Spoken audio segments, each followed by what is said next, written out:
Well, hello, everyone. Welcome to the University of Hong Kong. And it's a great pleasure to welcome you to the Muse concert series, which isn't happening because of COVID. So we can only present to you what we would love to happen, what we want to plan for the future. And it's a great pleasure and honor to have with us today two members from a quartet which I love, one of my favorite quartets. Of course, I have many favorite quartets, but this quartet is unusual in that I've never actually pronounced its name properly.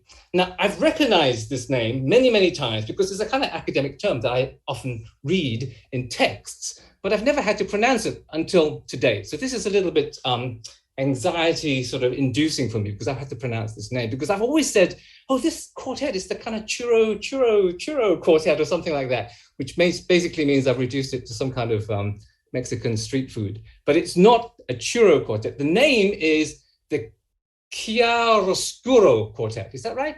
Chiaroscuro. Yeah, Did I get it right? Fantastic. Chiaroscuro Quartet. And we have the violinist and violist here. We have Alina Ibragimova, from the violinist, and also Emily Hundlund, the violist. So welcome to the University of Hong Kong. And thank you for agreeing to speak with us. Now, thank you for having us. Yes, so let me talk to you about your name, because obviously it's a very unusual name, because it's an Italian term about Baroque painting. And you're not really Italian. I don't think you have any Italian members, right? And you don't play Baroque music because obviously you're a string quartet, and you don't paint. So why do you have this name? So the group started in 2005, and we were looking for a name, and Sir Roger Norrington was coaching, and he used this term quite a bit in this coaching, and then trying to find a suitable name, and it stuck. It's a good term, I think. Lightness and darkness. Yeah, I mean, in Chinese, names often describe our characters and the way we are. I mean, do you think the name, which basically is about sort of light and darkness, right? This sort of huge sort of contrast that you see in paintings by Caravaggio and so on. I mean, does that describe something of who you are as a quartet? I think so. I think we like contrasts. I think we play on gut strings, as you mentioned. So gut strings, I think, give us a wider range of maybe colors that are not so smooth.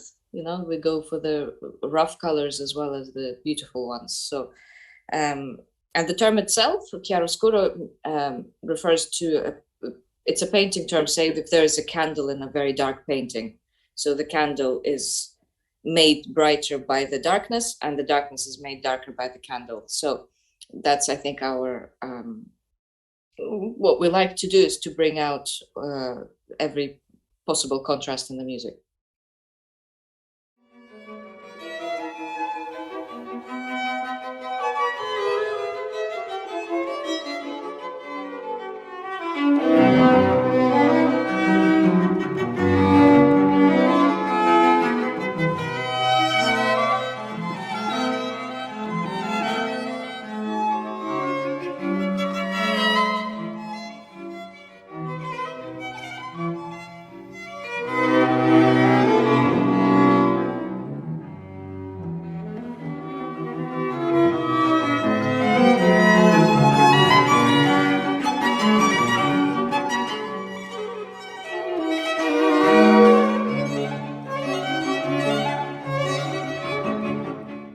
I certainly get that from you. I mean, I remember hearing your recording of the Schubert Death and the Maiden string quartet, and this sense of drama and contrast, right, of these different sounds was quite amazing. It's an amazing performance, and I just recommend everyone to listen to that particular recording.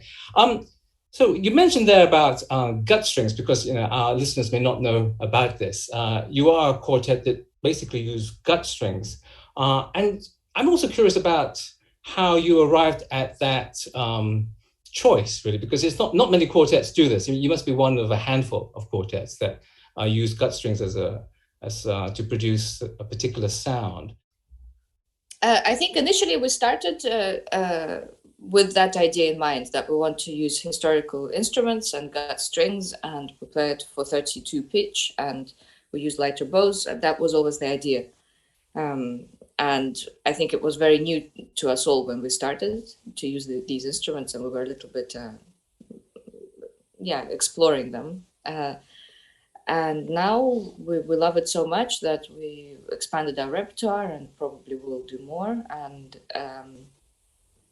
it feels like a great thing to do. I think the sound world is like no other, and we love it. I mean, you mentioned Sir Roger Norrington, who actually also performed at Hong Kong U quite a while ago now. So in a way, do you come out of that kind of British early performance kind of milieu?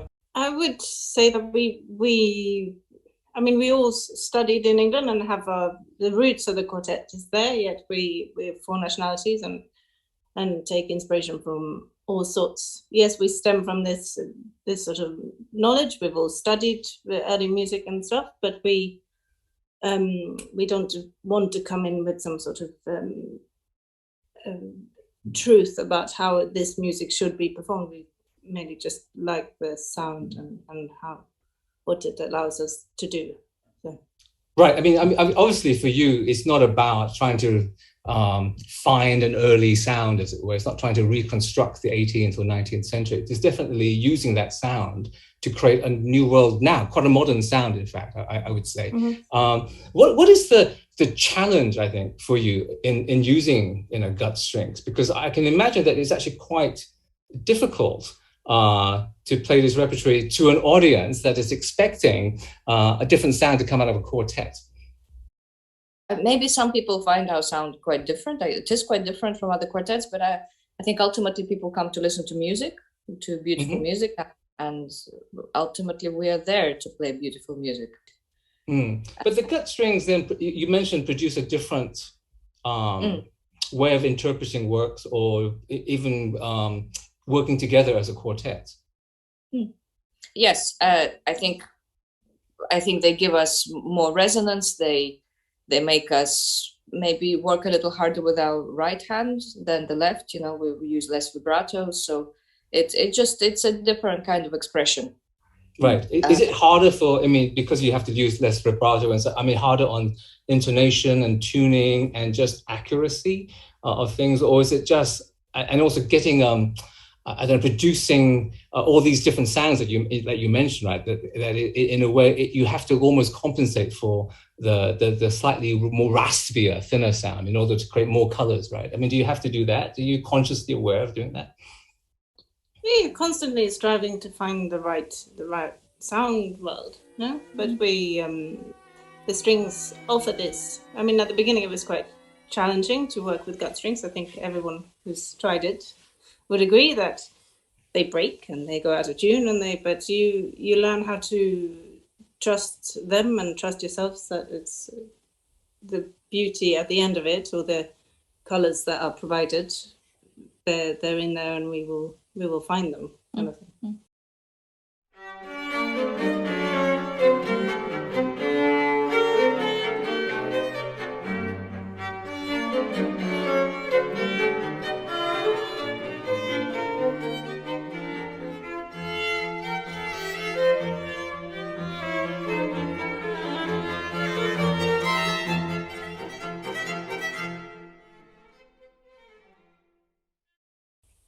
And the quartet itself, it obviously comes from many different parts of Europe.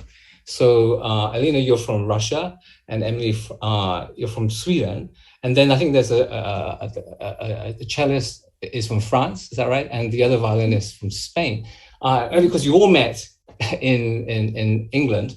But I'm just wondering, a lot of quartets are very kind of place-based, like, the Borodin Quartet, we were saying these are Russians, and the original Takash were all Hungarians, and then, of course, there's the Tokyo Quartet and so on. By bringing all these different bits of Europe together, as it were, does it create a different dynamic in sound, or in ways of not clashes, but different aspects or interpretations of music, because you're coming from different places? I would say our cultures are quite strong in us. So what we bring in our minds and in our expression is possibly different, or maybe it makes it richer. We have more to bring. It's an interesting dynamic, right? I mean, how does it work? I mean, quartets, you have to make sort of decisions together about interpretation.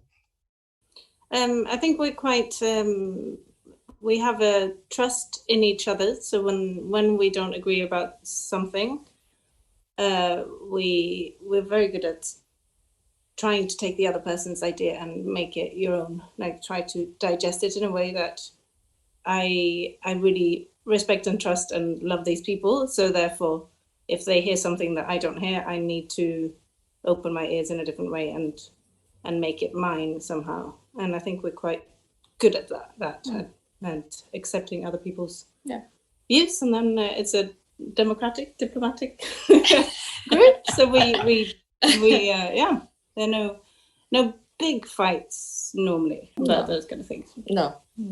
No big fight. Well, that's good. There's no big fights. But it's interesting that you bring these different types of interpretation together and you try to work it out. I mean, do you find that you go more for how can I put it, a more kind of extreme interpretation rather than finding some kind of consensus? In other words, if somebody has a very interesting idea, you'd rather let's just go for that one, or we should really try to come into the middle somehow. I don't think we decide as much. No. I think we try and keep it as a dialogue, and it's as if we have lots of different stories running at the same time, and we're more responsive, so there are more doors open, if you see what I mean, than pre-deciding this is what we should do in this part. Sometimes we even talk about, we have a debate on a certain idea. We don't actually decide in the end, but somehow in the concert it works. Right. Something just happens. Maybe something. Well, the music speaks. Something. We just, in the end, it's about listening more. Always. Yeah, absolutely. Or listening differently. So it must be quite hard. I mean, I know that you now all live in different places now. I mean, different parts of the world. So you have to come together, right, in order to rehearse. So you must obviously practice on your own and then come together. So it must be quite a surprise when you come together, having practiced on your own, as it were, and looked at the pieces on your own, and then try to figure out how, as a group of 4 people, you're going to interpret something. Mm-hmm. But that's also if you come at it with a curiosity, and it's just a positive experience. No, you can, you will just widen your perception, and it's great to play just one part of the quartet. It's not quite the same. And also the things that they will bring to the music is an inspiration. I mean, we inspire all of us. Yeah? And say for example, you're doing this this recording that I mentioned of the Schubert's Death and the Maiden quartet. So what happens to make it such a vibrant interpretation? I was just going to say that the things that we record, we try and perform lots and have in our bodies for a long time beforehand. But I think the process of recording is similar to the one to performing, in a way, that it's just one version of this piece. It's not we try and view it like that, otherwise it would be a bit scary to record. I think if you're going to say this is the version that we will, or this is how it should sound from us, then this is our version. It's like, this is one version that we did, and we work very hard at delivering something we can stand for, and then maybe in 5 years' time we will do a very different version. Who knows? It's, So you've made quite a lot of recordings now. There's some Haydn that you've been doing, and Beethoven and Mendelssohn and Mozart. Can you tell us a little bit more about your recording plans? So we've actually been quite busy during COVID for the recording. We've recorded the Opus 18 Beethovens that are out now. I think all of them are out officially. We also recorded next week. We've also recorded the Mozart Russian quartets. which we're looking forward to hearing the results of that soon. And the next plans are to record Haydn Opus 33s and Beethoven Harp Quartet and Opus 130. So that we haven't done yet, but it's that's the plan for the next months. Wow, that's a lot. I mean, that's you've been really busy. Was that because nothing was happening during COVID except for recording? A little bit, yes, and a little bit just because that's all what we wanted to do, and suddenly there was time, and we decided to. I'm so delighted because I love the Opus 33, so I'm glad you're doing the Haydn, and then also I'm also glad that you're now sort of moving up the ladder in the Beethoven oeuvre and doing some of the later quartets, which would be very exciting. I'm actually looking forward to your Grosse Fuge, because I think on gut strings it sound amazing. But would you consider going beyond, as it were, the normal gut string range? Because obviously, it's a certain period that it defines. I mean, would you continue into the 20th century using that sound? I think eventually, yes. I think we're now busy with doing Beethoven and Haydn. Then there's so much there already. That's already a lifetime of work, really. So, but eventually, I think we're definitely open to doing later repertoire. And in Hong Kong, a lot of kids learn instruments. But one of the problems with Hong Kong, as you probably know, is that we live in, basically sardine cans that are piled on top of each other. So everyone is in their little box. And I think a lot of, kids and students, they basically practice alone in their place, usually quietly, so not to disturb too many people. And so chamber music isn't a big part of learning. I want you to share something about the benefits of playing in a quartet. What do you learn as a musician when you play together, when you do chamber music? For me, it's everything. That's why I play. That's all. It's everything. But I get so much out of playing and working with quartet that I couldn't imagine not doing that. And it's not just music for me either. It's people that are very, very close to me, and I know them as my family, and I think it brings things to how we perform, but also me as a human being. Yep, so I agree.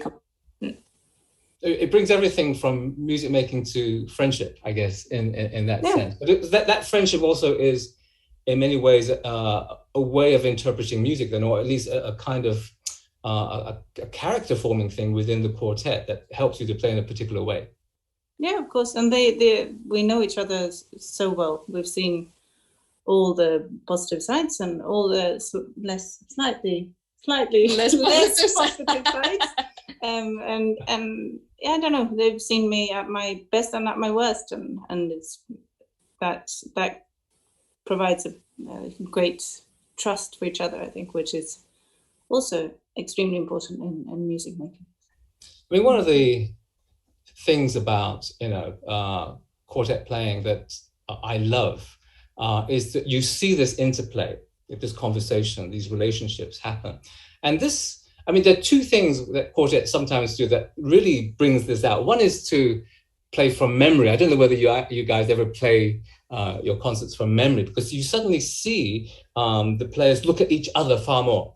But the other thing that you guys do is you actually stand up, apart from the cellists, obviously, when you play, because that creates a whole different gestural or bodily dynamic to things. Because when you sit down, we're like the audience. We kind of just sort of kind of stay still. We don't really see, if you like, the rhythms and and things. But when you stand up, there seems to be a completely different dynamic to how you express that performance as a relationship in a quartet. That sense of I say, was standing to the occasion. Was that something that you decided from the very beginning as a interesting way of doing quartets? I think that was from the beginning, pretty much. Yes, we started standing. The other thing I wanted to ask you at this time is, Hong Kong. We can't do any live concerts here. and we're still in COVID, as it were, and it's probably going to continue for a while. So of the music that you've recorded, what would you recommend for people to listen to during this time of COVID?